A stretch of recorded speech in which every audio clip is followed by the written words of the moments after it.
When the doubt gets loud, but answer that call. Vision ain't real till you grind at speed, so breathing deep. Then call the damn leads. Call the damn leads. Hey, welcome back to Call the Damn Leads, the show by sales professionals for sales professionals. I'm your host, Drewbie Wilson. With more than 2 decades in sales, I've seen it, been through it, heard about it. Now I'm bringing those stories to you, my favorite people in the world, the sales community. So let's be honest, it's the greatest job on earth. It doesn't matter where you come from, what background, what personality type, you can make an amazing life in sales. Today's guest is no stranger to the journey. I'd like to welcome Sean Bellerby to the show. How are you, sir? Drewbie, I'm great. Absolutely rapt to be here today. Hey, well, I'm super pumped to have you, man. I know we were having fun offline, so I want to jump right in. I want to hear your craziest sales story. Sure. Man, I spent 15 years in the enterprise software business. So I worked at market-leading, publicly traded enterprise software companies. In 15 years, that's God only knows how many quarters, how many deals I did, hundreds, thousands, deals that came in on time, deals that slipped, big deals, small deals. I've held sales leadership roles, so I've had to fire people for not making quota. In the 15 years, I really did see it all. And I think to your point, the thing I love about sales is that you can create a really amazing life for yourself. You can get out there, make 6-7 figures, and just be living a dream life. And what I always loved about being in sales was that as long as your numbers were good, everyone left you alone. And I think I learned this, very early on in my career when I was struggling to make quota, and I got pulled into the sales director's office, and he was giving me a hard time, and I'm like, man, but like everyone else is not working afternoons, and he's like, well, Sean, that's because everyone else is on quota, and So I quickly learned, he goes, and he even said to me then, he said, Sean, sales is a good job because when everything's going well, people leave you alone. But if things aren't going well, you just got to dig in and do your number and do it on time. And that's always been the job. Just do your number and do it on time. And everyone will leave you alone, especially in the enterprise software business. And I think just like a couple of the more memorable things that I've seen over 15 20 years in sales, I think one of the worst things that I've ever seen, right? And if people are listening in and they perhaps were at the company that I was at when this happened, everyone's about to cringe and go, yeah, that was absolutely the worst thing ever seen. I saw an unclosed deal celebrated as a win at a company kickoff one time. That was just stupidity. And it really did send, I think, a terrible message to every other sales rep in the team. And it was beyond me. I was the VP of sales at the time as to why this was allowed, but they did it. On the other side of things, I've seen some spectacular deals closed. One of the more memorable ones was, we were getting a deal done. It's right at the end of the quarter. We were doing a piece of business with one of the major banks here in the United States, and it came down to that we needed to have approval from the CIO steering committee, and in order for that approval to happen, all of the documentation needed to be submitted, to the committee at least 2 weeks before the meeting. So they had a scheduled meeting on a particular day, and in order for your deal to actually be included in the decisions, they had to have all of the documentation 2 weeks before their meeting. So we were at the end of the quarter, and we're like, well, how are we going to get this done? Because we'd missed getting them the documentation, and we're now a week out, and it's time to start calling in favors, right? And the thing that it came down to, and that I want every sales rep listening here today to understand, and the importance of this, and Drewbie, you've talked about it more on your show, on your previous shows, it's been the importance of relationships, and because we had done such a great job time after time after time at this one particular bank, when it came to we need a favor at our end, to get this done. We had relationships, at executive level within the bank so that they were able to get this approved off cycle for us. And it was a healthy piece of business. It made the company's quarter. It was that important, and I remember getting a phone call from the 2IC of the CIO, and he said, Sean, look, I got to tell you guys, we've approved it once off cycle for you guys just because you've helped us so much over the past year and you've helped us with our business objectives, and we appreciate that. He goes, but just next time, get everything in on time because we can't be doing this every quarter for you, So just, the importance of helping your customers get what they want is just crucial in sales. To be having strong relationships over the long term for mutual gain. So we help our customers get what they want. They help us get what we want. For us in a software company, there's one metric that matters. It's called book deals on time. That's it. And in the banks, they're of course got their goals and their business objectives that they need to achieve on time. And so the aim of the game is just deeply understanding your customers so that you can help them achieve what they're setting out to do by having a partnership with you. Oh man, Sean, that first of all, great story. There's several layers to this that I want to crack open and talk about, because I do talk to a lot of sales professionals that are in a traditional business to business space, right? A C-suite software, stuff like you're talking about, executive type stuff. And they're often quick to dismiss some of the stuff that I talk about in terms of like sales processes and all that. They're like, oh, well, you mostly talk to consumers. It's different than, talking to businesses. And I always counter with, there's someone in that business you're building a relationship with who's going to bat for you inside the business. And so you have to learn to focus, like you said, on those relationships. And what 100%. A lot of salespeople are doing wrong is they're burning relationships because they didn't get the sale on the first conversation. And how often do you see this happening in your space?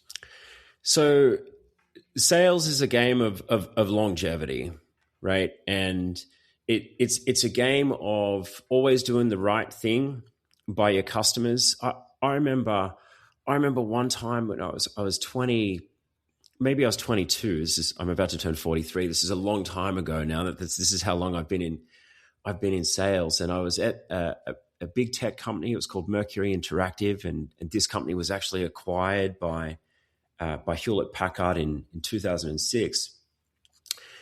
And I remember one of the senior sales reps came storming into the office, and he ran straight back to the part of the sales floor where the junior reps, where I was, and where the inside sales team was. I was a member of the inside sales team then, and he started yelling at one of the junior sales reps and goes, "Dude, you didn't lie to this guy, did you?" And I can't remember how the guy answered. I guess vaguely, right? and the conversation just went something like this. It's like, rule number 1, never ever lie to your customers, and rule number 2, never sell anyone anything they don't need, right? You want to be. There's more than enough prospects out there, more than enough business out there that you do not need to be doing those particular things. Right? Because in 6 months' time, when you're still in the job, right, and your client remembers, hey, that thing that Sean was talking to us about, 6-9 months ago now, all of a sudden it's relevant, they're going to call you. And it's going to be out of the blue. And I have closed so much business and just had so much business just come in as a bluebird, as we used to call it, off the street, just by being in the same sales role with the same company over the course of time, where people got to know who I was. They got to know that they can trust me. They got to know that I would help them with their business objectives. So I was there to help them get ahead, and they knew it, right? So when it came down the line it wasn't that they knew that, they felt it, right? They felt that this guy is actually here to help us with our business and help me get ahead in the role that I'm in, right? And when that happens, you're the first person they call 6-9 months down the road when all of a sudden what you've been helping them with or what your proposed products or solutions are become relevant. You're the first person they pick up the phone and call. Now, if you've done the wrong thing, lied, sold someone something they didn't need, or did something just for the transaction, you'll never hear from them again, ever. So true. And it's not that difficult to just be a good person. Right. And there's so much to be said about the longevity in terms of, hey, man, if you just outlast everybody else, those leads have to go somewhere eventually. And some days you just walk in and you're sitting there and all of a sudden the phone rings and you pick it up and they're like, hey, I'm looking for whatever. And you're like, no longer with the company. How can I help? And they're like, well, turns out I need a gigantic order. And you're like, right. Yes, sir. Don't you worry. I'll be happy to take care of that. Or the other side is you talk to them. They're like, no. And you're just like, okay, cool. I'll be back. Don't worry. And then you look up one day and, as you said, they're standing on their doorstep with a credit card out like, all right, man, it's time. Let's do this. And then you always think about, like, man, where did that deal come from? And you don't remember the fact that you've been just putting in the work. Work. Yeah. People, and your customers will talk to each other.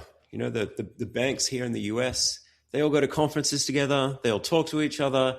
They're all saying, Sean over at this company helped us, with these business objectives, with these business outcomes that we were really looking to achieve, right? And boom, there's your reference cell right there, just by doing the right thing and looking after your customers and deeply understanding, what's important to them and what their needs are. I love that. All right, I want to shift gears a little bit because I think there's a lot of sales professionals out there right now who are selling a product or a service that is just not getting them where they want in life, whether it doesn't align with them personally or the commission model just isn't there because of the volume required to make a real living. And so if someone's out there and they're going through kind of that season in their life, do you think stepping into B2B sales is an opportunity? And if so, what steps could they take to do so? Absolutely. So I think that the key thing to remember here as salespeople, right? If you're good at selling, you're going to be able to sell a couple of different things, right? So the first thing that I would encourage anyone in a sales role, right? At minimum, you need to be setting out to earn, $500,000 a year, right?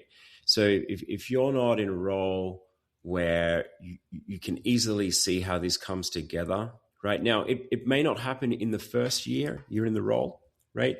In the first year, and this is super important to know for entry-level salespeople or salespeople that have changed jobs, right? That in the first 6 months, right, it's the heaviest lift, right? Because you're in a new organization, you're learning a new product, the customers don't know you, so you don't have any of that credibility that we just discussed, working its magic for you through the territory, right? You don't have the banks talking about you at conferences yet because you've only been there 6 months, right? So in the first 6 months, it's the heaviest lift, right? And in your first year of service anywhere, your aim should be to overachieve quota, right? That's what you're looking to do, right? Overachieve quota, do your OTE, and do it on time, right? Your second and third years of service, you're going to be getting to a point where you should be overachieving, right? And you should be having a good book of customers that just keep coming back to spend more money with you.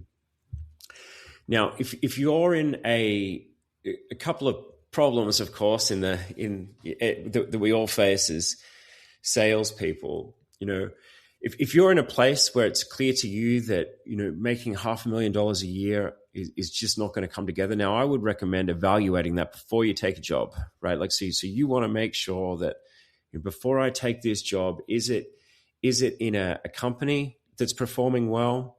Is it with other salespeople that are performing well? how long have these salespeople been with the business? Because what you don't want to do is join a company that just treats salespeople like pawns that can just be laid off at any time, which is a bit of a problem in the tech industry at the moment. But you want to really evaluate where you're going, right?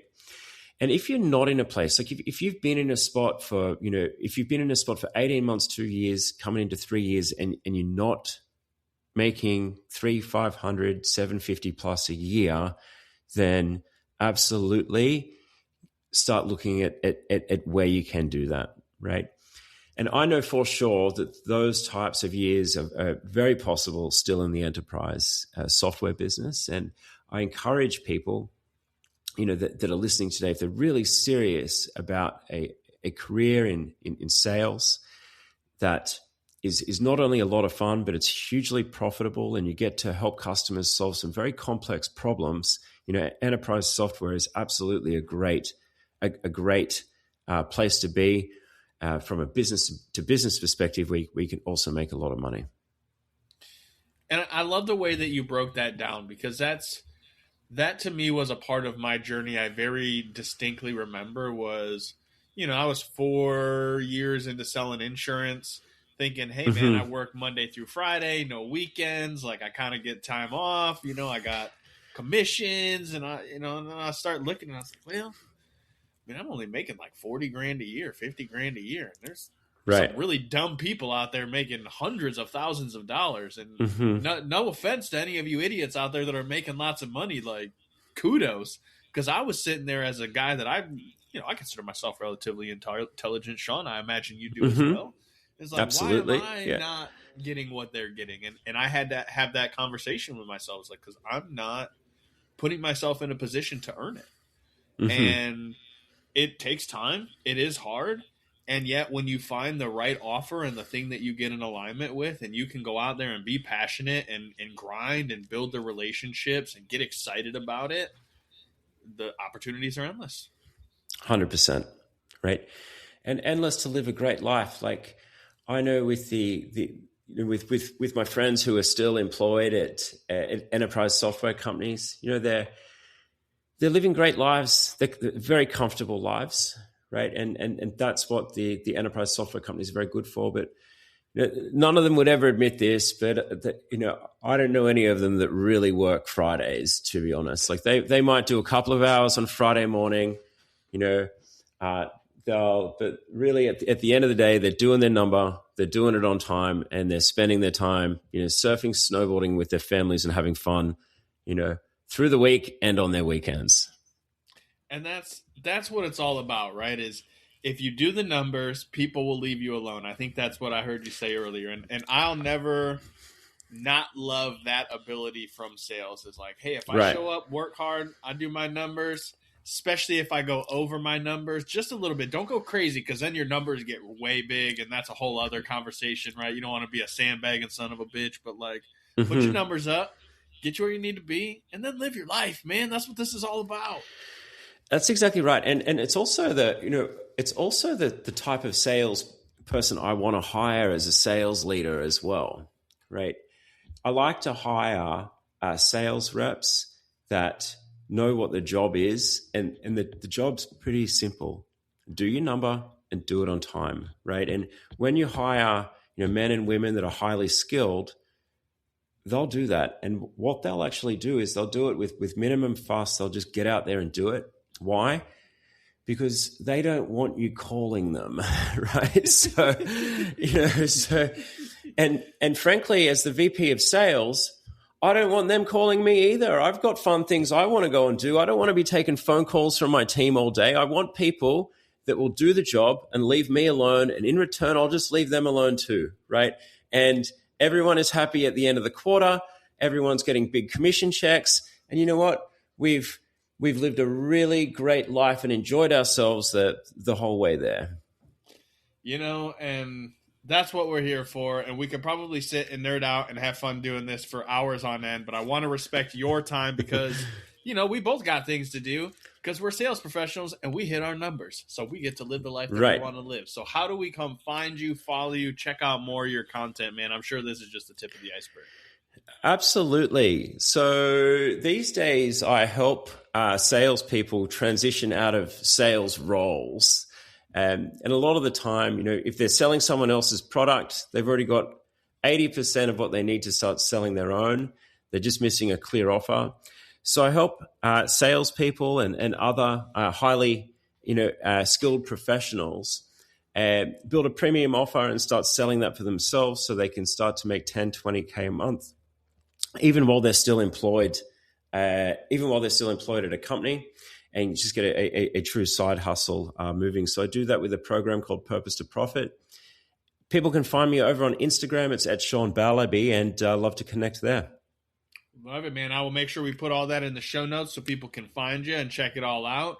I love helping people take that step too, man. It's always fun when you can see someone's eyes light up like, oh, this is what I can do for the world. So keep doing that, man. It's so fun. And you guys go check out his stuff. I'm sure I already know there's a lot of good stuff because I was creeping his profile before this, but make sure you guys go follow him. Thanks, Drewbie. Of course, man. If you enjoyed the show, share it on social media, tag me, tag Sean, let the world know you got some value out of this.